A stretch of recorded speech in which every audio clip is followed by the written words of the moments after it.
Assalamualaikum warahmatullahi wabarakatuh. Sampurasun. Halo wargi Cianjur yang sudah bergabung di live Instagram RSUD Sayang dan yang sedang menonton tentunya kumaha damang. Semoga dimanapun dan kapanpun selalu sehat. Senang sekali rasanya saya Grisa Lodita kembali hadir di podcast dokter kita bareng bersama Dr. Fahmi Arif Hakim SPF.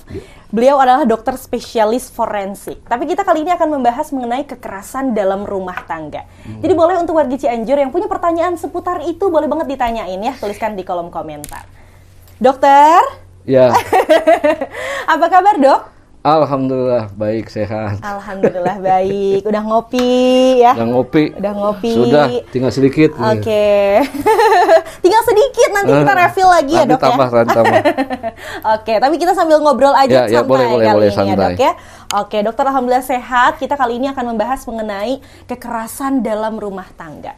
Ya. Sebetulnya kekerasan dalam rumah tangga tuh mungkin masih banyak orang yang ya belum tahu mungkin gitu ya wargi Cianjur. Boleh dong Dok dijelasin dulu kekerasan dalam rumah tangga tuh apa, kemudian korelasinya dengan kesehatan atau mungkin dengan forensik itu sendiri tuh kayak gimana? Boleh Dok, silahkan. Iya, terima kasih Bu Gisel.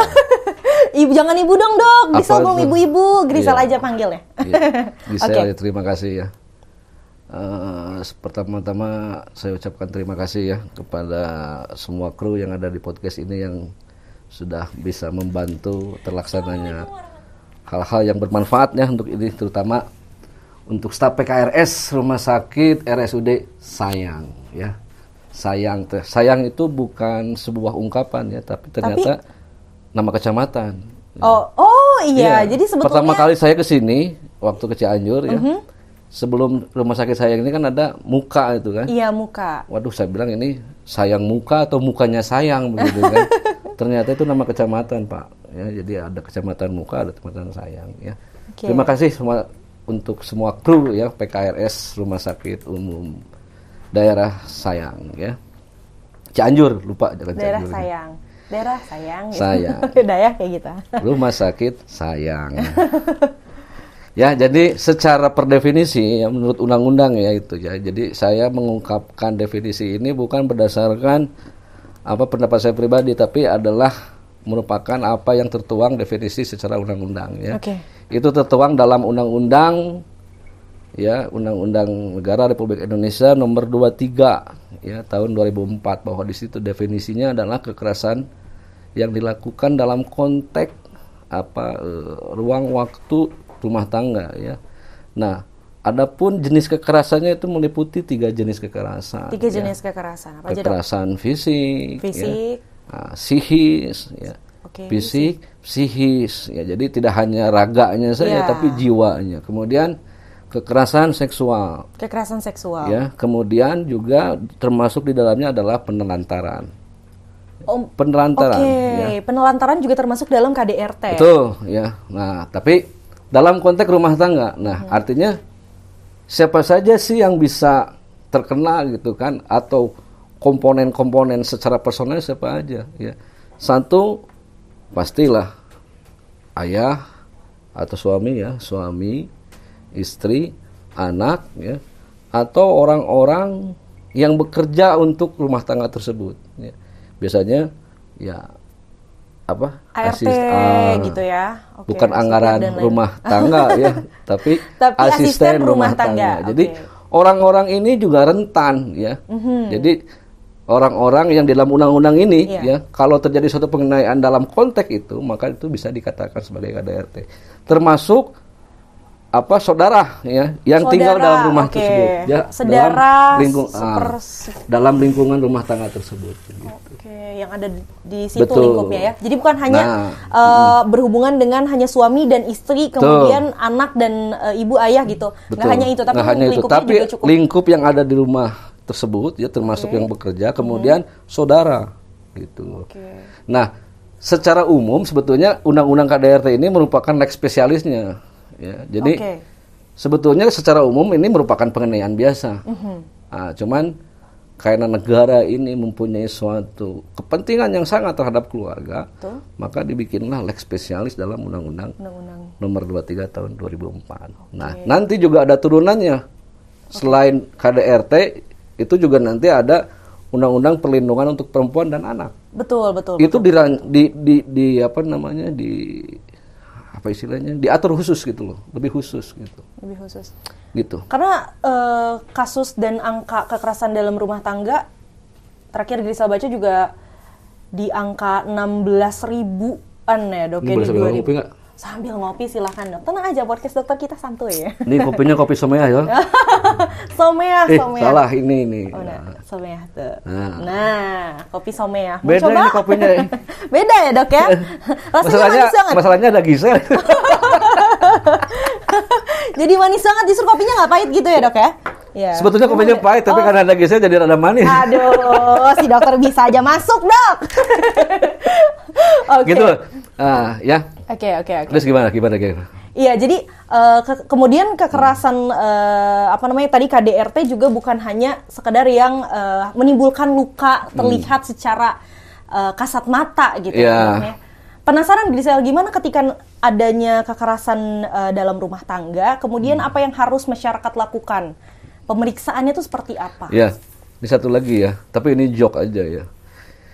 Jadi sebetulnya secara di dalam Anglo-Saxon atau di dalam bahasa Inggris, kekerasan rumah tangga itu termasuknya domestic violence. Oke.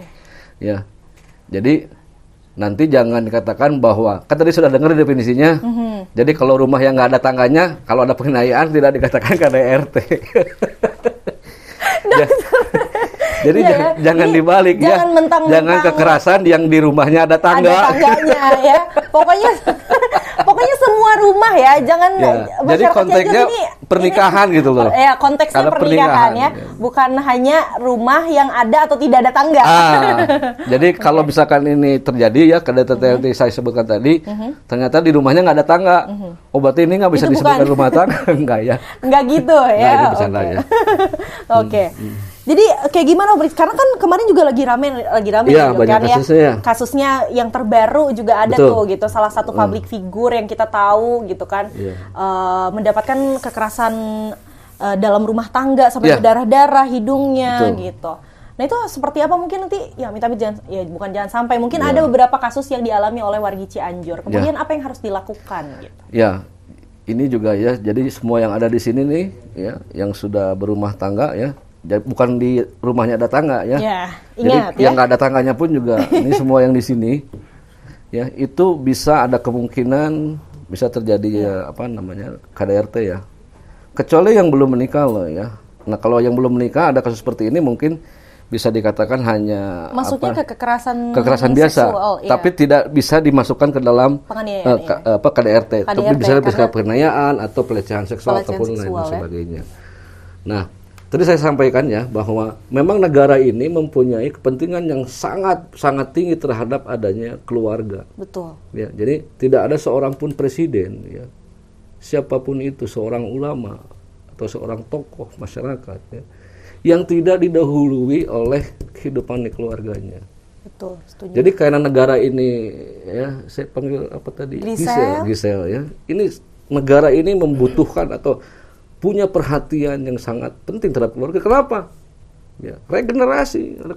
Kalau misalkan di keluarganya ini banyak sekali kekerasan, gimana bisa menciptakan seorang turunan atau anak-anak yang memang berkualitas baik secara fisik dan psikis dan intelektual begitu loh.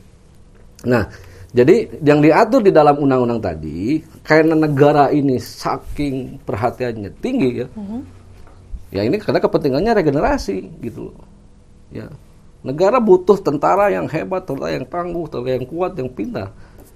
Itu dari mana? Ya dari keluarga. Dari keluarga, gitu. betul. Nah, jadi kunci salah satunya di situ ya, bahwa kalau misalkan Anda melihat ya saya nggak berdoa lah, yang di sini nggak usah gitu kan. Tapi kan tadi saya sampaikan tidak ada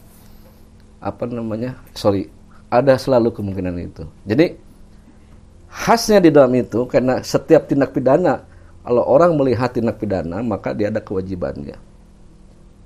Baik yang tidak ikut di dalam atau termasuk dalam tindak perkara itu, ya, atau yang termasuk, artinya dia sebagai korban gitu. Maka di situ ada kewajiban melapor, gitu.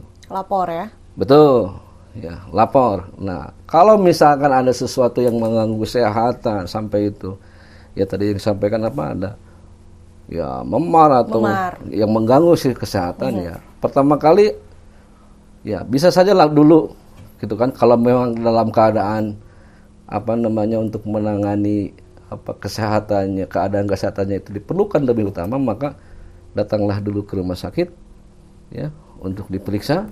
Nah, kemudian setelah itu bisa melaporkan hal tersebut kepada pihak berwajib. Ya, jadi itu kalau dia sebagai orang yang korban ya. Tapi saya di sini tidak berbicara masalah konteks korban. Korban itu adalah bisa konteks dalam hukum. Ya, kalau saya bicara dalam konteks pelayanan kedokteran forensik, kalau dia masuk ke sini akan saya anggap dia sebagai pasien. Gitu. Nah, terlepas nanti dari implikasi masalah hukumnya, setelah itu kita lakukan pemeriksaan seperti apa. Tapi yang harus dilakukan, kalau memang keadaan itu memerlukan perawatan kesehatan itu, maka datanglah ke rumah sakit. Kemudian setelah itu baru boleh melapor ke. Jadi justru. Sebentar, satu lagi. Ya. Satu lagi. Itu kalau dia korban. Kalau dia korban. Ya. Kalau dia bukan yang termasuk di dalam itu, ya apa yang mengalami gitu kan ya. Misalkan bisa lihat gitu kan, ada anak dipukulin, gitu kan. Atau ada anak yang di bawah umur dipekerjakan dan disiksa oleh ayahnya, diharuskan begitu kan. Nah, mereka tidak akan laporan karena mungkin ada suatu ketakutan atau apapun gitu kan, apa di bawah tekanan gitu kan. Tapi Bu Gisel lihat ada kewajiban Bu Gisel harus melapor. Untuk melapor ya. Karena di dalam salah satu inti pelaporan di dalam undang-undang itu ada yang disebut dengan mandatory report. Ya. Walaupun sebetulnya mandatory report itu di dalam undang-undang pidana biasa yang bukan lex specialis ini juga memang diatur begitu loh. Jadi barang siapa yang melihat suatu tindak pidana dan dia tidak melaporkan, ya ini bisa dihukum gitu loh. Nah, ini saking negaranya punya kepentingan yang sangat tinggi terhadap regenerasi bangsa. Ya. Betul. Makanya itu sangat dibikin dalam undang-undang yang lebih spesifik. Dan sanksinya pun juga lebih tinggi gitu. Oke. Terus mengenai fasilitas. Ya, kebetulan nih saya ngomong ya di rumah sakit RSUD sayang. Di rumah sakit RSUD sayang gitu. RSUD sayang ini ya. Ini dari tahun berapa ya kita teh? Saya di sini tahun 2010 ya. Dokter dari tahun 2010. Berdasarkan SK saya di sini tuh ya. Bu Gisel tahun berapa di sini? Grisel baru dok, baru. Ya, apa-apa. Sejak adanya podcast ini. Baru 13 tahun ya? 13 tahun. Loh kok 13 tahun? Usia Grisel itu mah. Saya baru 13 tahun berarti ya. Jadi di Rumah Sakit Umum Cianjur, sebalik ya, RSUD Sayang Cianjur ini, itu dari tahun 2010 sudah punya instalasi kedokteran forensik dan sudah punya pusat krisis terpadu, yaitu klinik Edelweiss. Ya. Edelweiss. Jadi waktu itu berdirinya itu karena memang kita sudah punya SDM yang banyak gitu loh. Artinya mumpuni untuk membuka klinik itu. Ya. Jadi di dalam klinik itu ya maksud saya secara umum ya rumah sakit RSUD sayang ya. Sayang kamu apa sayang ibu gitu kan ya. Sayang dia. Kok kayak judul lagu ya. Jadi di rumah sakit itu sudah punya instalasi pusat klinik terpadu. Ya setelah ada SDM-nya di saya ya, kemudian didirikan instalasi kedokteran forensik, kemudian bikin pusat krisis terpadu Edelweiss. Yang di sana itu terdiri dari bermacam-macam multidisiplin ilmu kedokteran, ya. Ada kedokteran forensik, ada ahli jiwa, ada psikologinya, ada ahli anak, ada obsginnya, ada ahli kulit dan ahli bedah di situ. Nah, SK-nya dibentuk di situ. Nah, apa gunanya? Ya untuk nangani yang gini. Ya, yang tadi saya sebutkan tadi.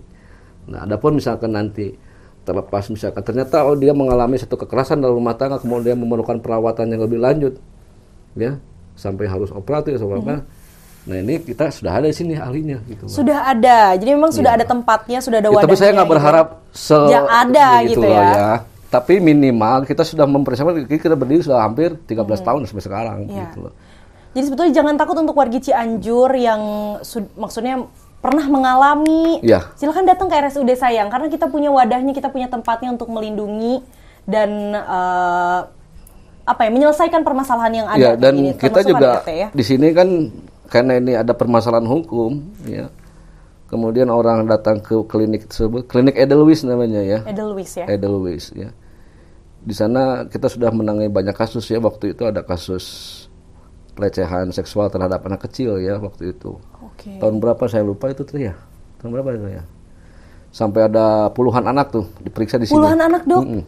Jadi kita libatkan saya ya, sebagai ahli forensik, ilmu kedokteran anak, ilmu kesehatan anak, ya, ahli psikologinya, ahli jiwanya. Nah tadi kan saya sebutkan bahwa KDRT itu kekerasannya kan multiple ya. Ya. Jadi tidak hanya fisik ya. Jadi kalau seseorang itu mendapatkan kekerasan dalam rumah tangga, saya konteksnya bicara rumah tangga dulu ya. Iya. Karena tadi kan ini kita sudah bicara lex spesialisnya undang-undangnya gitu kan. Tapi kalau bukan dalam konteks rumah tangga itu bisa diatur oleh undang-undang biasa, artinya pengenayaan biasa begitu kan. Artinya KUHP lah ya. Apa lupa tadi? Tadi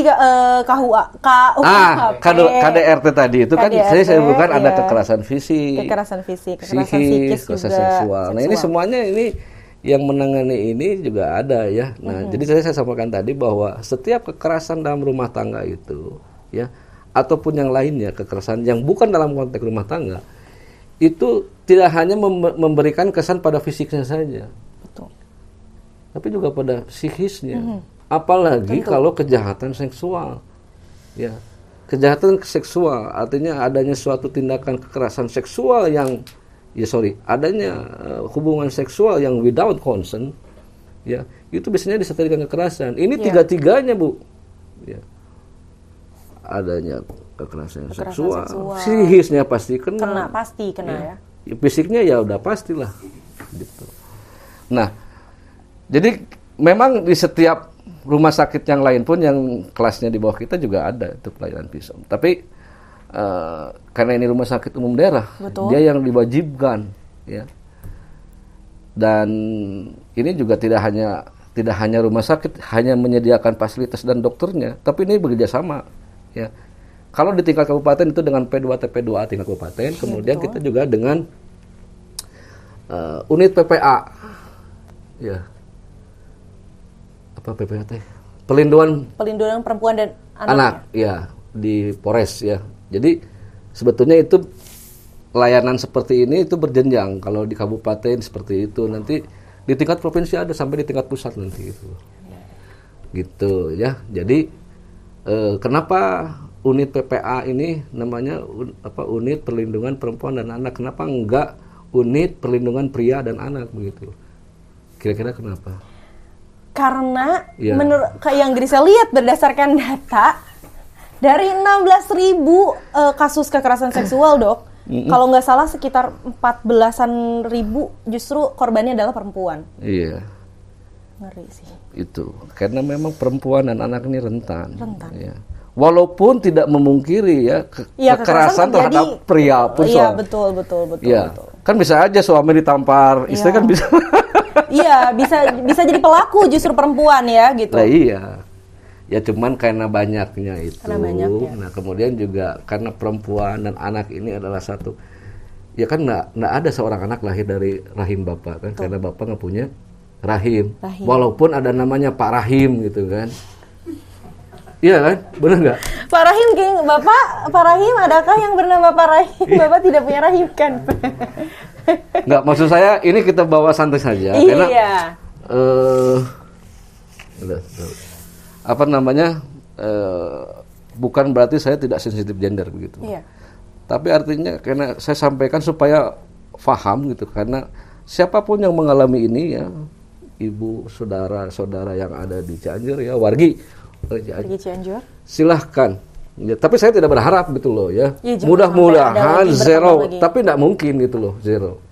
Ya, jadi yang dikatakan nanti undang-undang penghapusan KDRT itu nggak mungkin dihapus, Bu, karena selama ada manusia dan masih ada nafsu, Ya.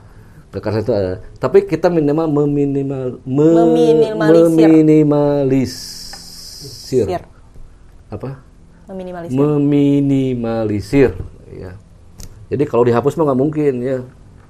Kejahatan ini sebelum sampai akhir kiamat ya masih tetap ada. Jadi kita istilahnya pemberantasan lah atau penurunan angka kejadian KDRT. Ya. Jadi saudara wargi Cianjur, ya mohon maaf sekali lagi saya tidak berharap. Tapi kalaupun ada ya, ataupun ada yang melihat kejadian seperti yang disampaikan, walaupun Anda bukan sebagai korban ya, harap dilaporkan ke pihak kepolisian, kemudian khusus yang menjadi korban boleh didatangkan ke sini. Ya. Di tempat-tempat pelayanan kesehatan yang lain juga ada, ya. Tapi kita sudah bikin karena ini memang amanat dari undang-undang yang dijawantahkan dalam peraturan Pemda ya, untuk rumah sakit umum daerah ini juga harus wajib mempunyai fasilitas itu. Betul. Kenapa? Ya tadi saya sampaikan, karena kepentingan yang sangat tinggi dari negara ya. Negara itu kan bukan apa? Ya, negara itu sebuah negara yang nanti dilaksanakan, pelaksanaannya adalah pemerintah gitu. Ya, sangat penting nih. Karena kalau nggak begini nanti kita nggak punya tentara yang tangguh, nggak punya dokter yang tangguh. Ada dokter pintar tapi psikisnya terganggu. Karena dia punya pengalaman KDRT yang trauma. Ya, gitu. Trauma. Ya. Jadi para wargi Cianjur. Ya. Sekali lagi saya mohon maaf ya, bukan mendoakan, tapi kalaupun ada, silahkan Anda datang ke rumah sakit. Fasilitas yang terdekat boleh, tapi kalau misalkan merujukan silakan di rumah sakit umum daerah apa? Sayang Kabupaten Cianjur. Ini insya Allah sudah ada fasilitasnya. Ya. Karena rata-rata juga dok mungkin ada. Sebentar satu lagi nih, masalah dana. Jadi dana itu sebetulnya bagi para apa namanya? Saya agak kurang nyamannya nyebutnya ya. Apa? Bukan penyintas kali ya. Penyintas. Apa penyintas sama dengan korban kali? Ya, apapun. Sama ya. Cuma lebih sopan gitu ya. Bagi yang memang mengalami hal tersebut kemudian memikirkan masalah pembiayaan, insya Allah kasalah ada ya dok ya, itu dok ya, Dokter Edwin ada ya. Jadi datang saja ke sini. Nanti masalah pembiayaan itu mungkin nanti bisa diselesaikan. Karena memang kita juga ada kewajiban untuk itu. Karena ada misi itu tadi ya dok ya. Gitu loh. Ya. Oke. Dan jangan malu-malu. Kadang mungkin ada orang yang wargi Cianjur mungkin ada yang malu, takut, tidak terlindungi dan lain-lain. Kami pasti akan melindungi. Yang lebih banyak itu yang takut, Bu. Yang takut. Betul. Ya, kalau malu mungkin kita bisa cari obat anti malu. Ada dok? Saya juga nggak tahu. Kalau ada saya nyari lah. Grisel juga mau nyari masalahnya dok.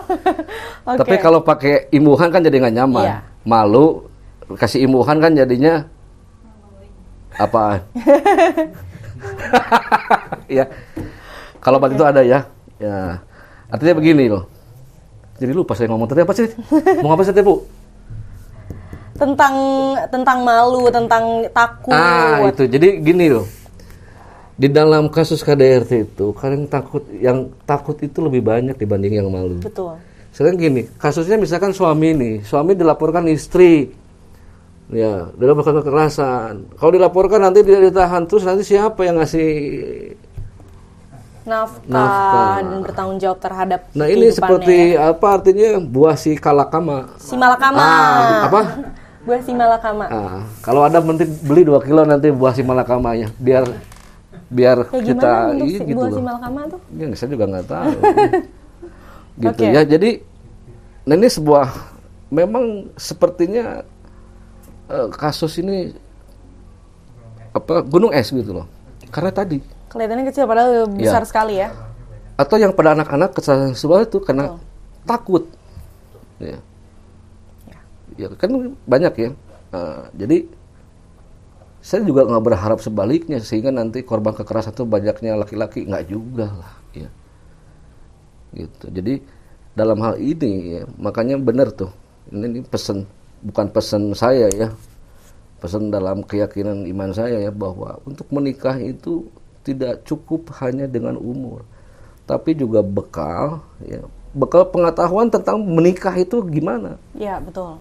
Ya. Nah, ini kalau dalam keyakinan saya ini kan semua sudah diajarkan ya. Bagaimana seorang laki-laki atau seorang perempuan itu memataskan diri supaya dia siap untuk menikah. Betul. Ya. Bukan kawin ya. Bukan kawin. Menikah. Menikah. Okay. Maaf ya, saya tidak menyindir seseorang begitu. Makasih, dokter. Iya. Jadi jangan buru-buru untuk menikah, harus siapkan dengan matang dulu ya. Iya. Jadi udah cukup nanyanya kapan ya. nikah. Gitu, ya. Karena memang harus ada kesiapan di antara ya memang keduanya. problemnya gitu loh, Bu. Betul, karena kebanyakannya kan kalau dilaporkan suaminya, nanti suaminya nggak bisa kasih nafkah karena ditahan urusan dan lain-lain. Iya. Kebanyakannya mungkin berpikirnya seperti itu ya, Dok. Anak-anak itu, anak-anak perempuan itu yang mengalami kejahatan seksual, baik dari ayah kandungnya atau father in law itu apa namanya? Bukan ayah tiri gitu.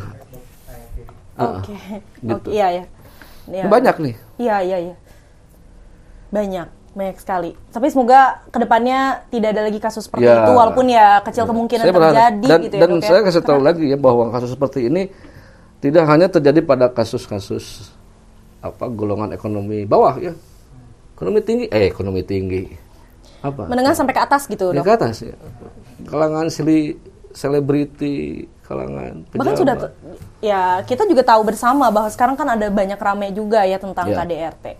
Berarti ekonomi itu bukan hal sesuatu yang menjadi dasar untuk terjadi itu.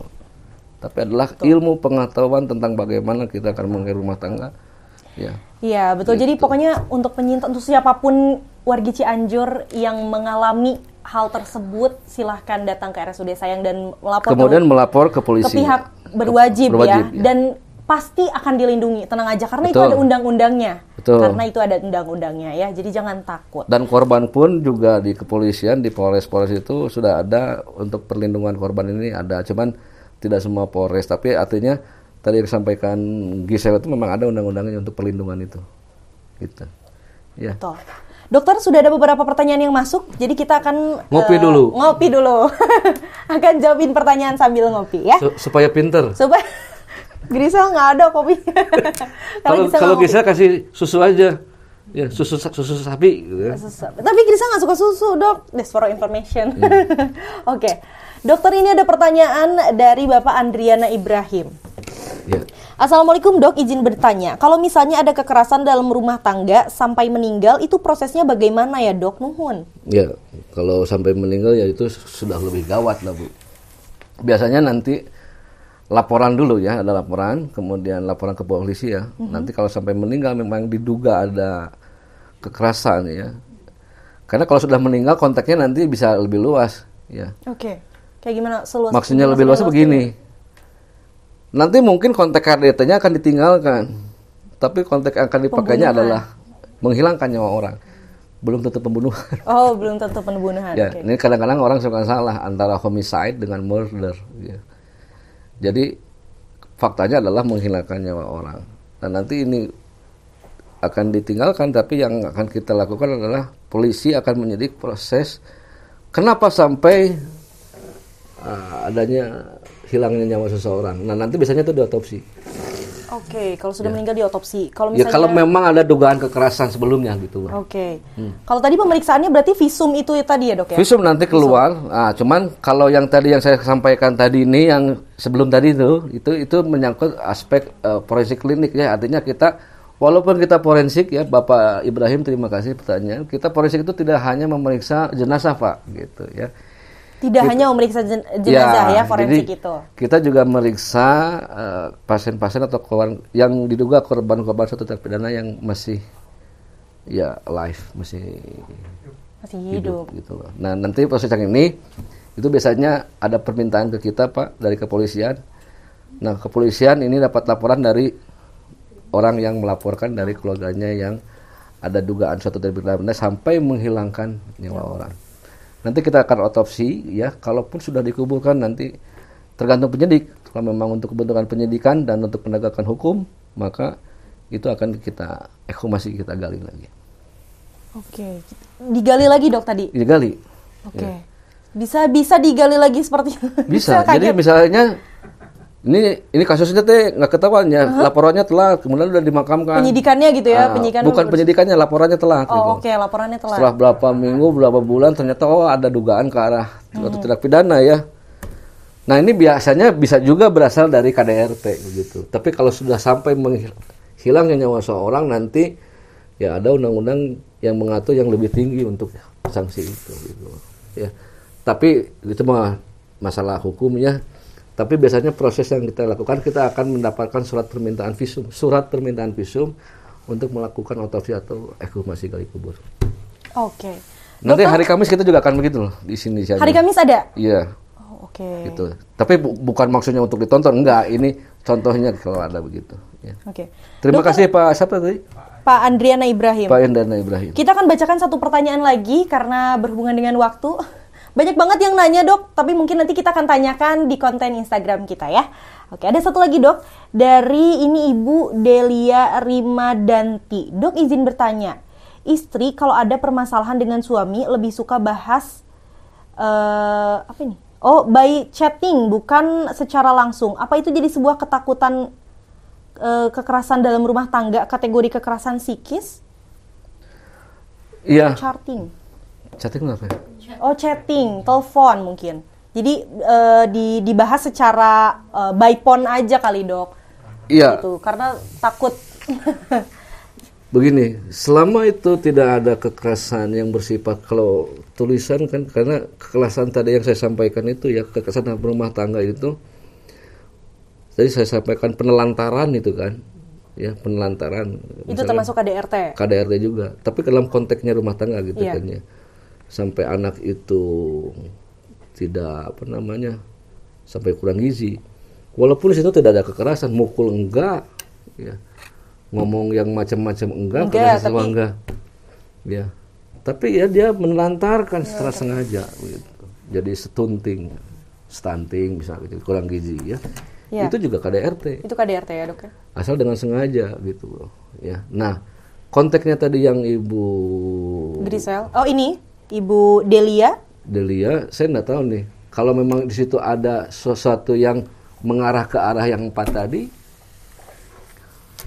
ya, kan kekerasannya nggak ada, orang cuma chatting begitu kan, dipukul enggak, ya. Tapi cuman kalau secara keadaan emosional dan secara mentalinya mungkin dok. Mungkin bisa akibat itu bisa terjadi, bisa jadi itu ya termasuk jadi dalam. tidak berupa verbal tapi berupa tulisan yang mungkin mengaplikasikan sesuatu yang verbal.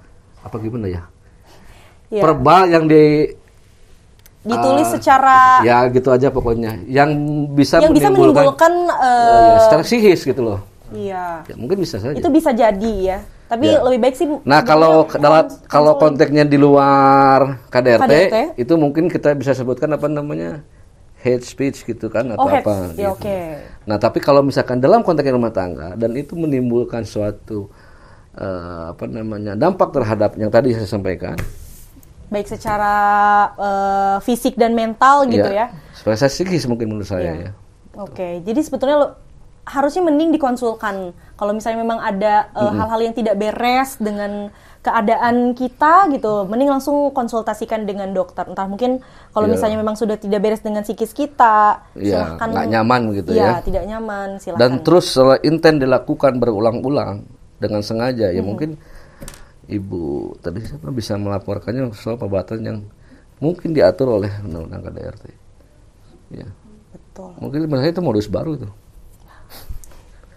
Tidak secara fisik tapi menyerang ya secara psikis tadi, mental. Betul. Ya. Dan ini banyak juga di daerah-daerah tertentu yang misalkan istrinya ya disuruh untuk untuk melayani yang lain. Itu padahal dalam konteks ini juga sudah bisa KDRT. Iya. Jangankan itu gitu loh, ya. Oke. Dokter, nggak kerasa 30 menit sudah kita ngobrol. Enggak, lebih. Lebih dari 30 menit ini Sama. masalahnya ya. Banyak banget pertanyaan yang masuk, tapi mohon maaf sekali lagi wargi Cianjur tidak bisa kami tanyakan satu persatu, tapi kita akan tanyakan ke dokter di konten lainnya di Instagram. Jadi pantengin terus Instagram RSUD Sayang ya. Ya. Terima kasih dokter sudah berkenan ngobrol-ngobrol hari ini sama Grisel. Sama-sama Bu Seli. Bu Seli lagi Bu. Bu Grisel. Bu Seli itu. Grisel. Ya, Grisel. Grisel. Semoga dokter selalu sehat dan selalu lancar dan dipermudah dalam segala Amin. hal ya. Sama juga Bu Seli, Bu Grisel dan semua staf yang ada di sini. Dan saya juga berdoa berharap bahwa hal-hal yang demikian mudah-mudahan tidak terjadi di wargi Cianjur ya. Betul. Dan itu juga mengurangi pekerjaan kami begitu. Ya. Terima kasih. Ya. Oke, terima kasih sekali lagi untuk wargi Cianjur yang sudah bergabung di live Instagram RSUD Sayang dan yang setia menonton. Tentunya jangan lupa like, comment, subscribe, dan share sebanyak-banyaknya video ini karena akan sangat bermanfaat. Dan jangan lupa follow Instagram, Facebook, dan TikTok RSUD Sayang karena banyak sekali informasi yang akan kami bagikan ya. Semoga wargi Cianjur selalu sehat dimanapun dan kapanpun berada. Saya Grisel Adita bersama dengan Dr. Fahmi. Kami berdua pamit undur diri. Wassalamualaikum warahmatullahi wabarakatuh. Waalaikumsalam. Salam semua.